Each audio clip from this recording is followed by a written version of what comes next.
அடுத்ததாக நபி அவர்கள் சொன்னார்கள், வனிசாஉன் காசியாத்துன் ஆரியாத். சில பெண்மணிகள் ஆடை அணிந்தும் நிர்வாணமாக இருப்பார்கள், வெளியில ஆடையுடைய தோற்றத்தில் இருப்பார்கள்.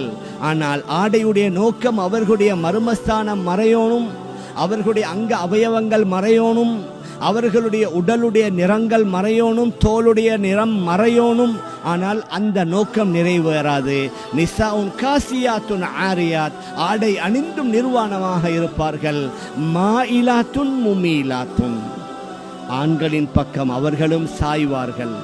ஆண்களை தன் பக்கம் சாய வைப்பதற்கு விதவிதமான வாசனை திரவியங்களை அணிந்து கொண்டு, உயர்ந்த அந்த ஹை ஹீல் ஷூண்டு சொல்லக்கூடிய உயர்ந்த பாதரட்சைகளை அணிந்து கொண்டு நடக்கும் பொழுதே ஒரு வகையான சத்தம், அவர்கள் நம்மை கடந்து போகும் பொழுதே ஒரு வகையான வாசம். நபி அவர்கள் சொன்னார்கள், மாயிலாத்துன் முமீலாத்துன், ஆண்களின் பக்கம் சாய்வார்கள், ஆண்களை தன் பக்கம் சாய வைப்பார்கள். ஒரு ஊசுஹுன்ன காசிமத்தில் புக்தில் மாயிலா, அவர்களுடைய தலை முடியை பற்றி கூட நபி அவர்கள் சொல்லாமல் விடல்ல.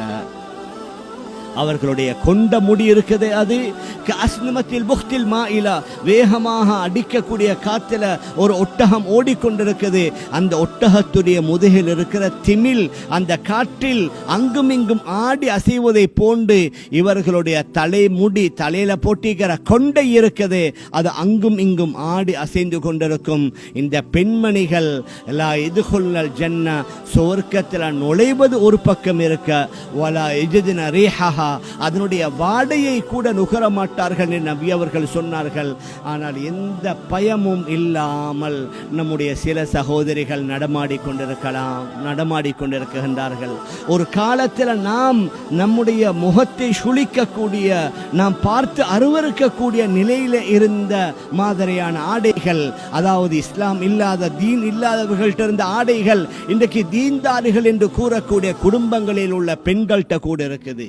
ஆடை அணிந்திருக்கிறார்கள், ஆனால் நிர்வாணிகள் என்றால் இறுக்கமான ஆடைகளை அல்லது குட்டையான ஆடைகளை அல்லது கட்டையான ஆடைகளை அல்லது மெல்லி ஆடைகள், அதாவது நிர்வாணத்துடைய மறுபொருள் என்ன? இறுக்கம்.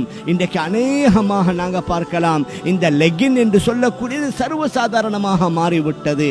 கடும் குளிருக்கு உள்ள ஆடைக்கு தாராளம் இறுக்கமானதைகள் ஒடுக்கலாம். ஆனால் ஆண்களுக்கு வெளியில தெரியக்கூடிய அளவுல அந்த ஆடைகளை அணிந்து கொண்டு இரு சக்கர வண்டிகளிலே அவர்கள் பின்னால் அமர்ந்து கொண்டு செல்வதை பார்க்கும் பொழுது ரொம்ப சங்கடமாக இருக்குது. நபி அவர்கள் சொன்னார்கள், ஆடை அணிந்தும் நிர்வாணம், இறுக்கமான ஆடைகள் அல்லது மெல்லி ஆடைகள், அவர்களுடைய உள்ள ஆடைகளுடைய நிறங்கள் கூட வெளியில தெரியும். சில வேளை அரைக்குறையான ஆடைகள், அவர்களுடைய கழுத்து பகுதி, அவர்களுடைய நெஞ்சு பகுதி, அவர்களுடைய இடுப்பு பகுதி, இன்னும் உடம்புடைய பல பாகங்கள் தெரியக்கூடிய அளவில் ஆடை அணிகிறார்கள்.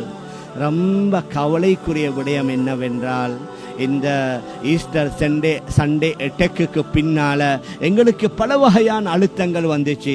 இஸ்லாமிய முறைப்படி ஆடை அணியக்கூடிய பெண்களுக்கு, இஸ்லாமிய முறைப்படி ஆடை அணியக்கூடிய ஆண்களுக்கு, ஏன் நமக்கு முன்னால் வாழ்ந்த எல்லா நபிமார்களும் வைத்திருக்கக்கூடிய இந்த தாடி மிகப்பெரிய ஒரு சுன்னா, அதற்கு எதிராக நாம் அணியக்கூடிய இஸ்லாமியர்களுடைய சின்னமாக இருக்கக்கூடிய தொப்பிக்கு எதிராக பலவிதமான எதிர்ப்புகள் வந்ததனுடைய பின்னால் இப்பொழுது நாங்கள் பார்க்கலாம், பல பெண்மணிகள் இஸ்லாமிய ஆடைகளை விட்டு விட்டார்கள்.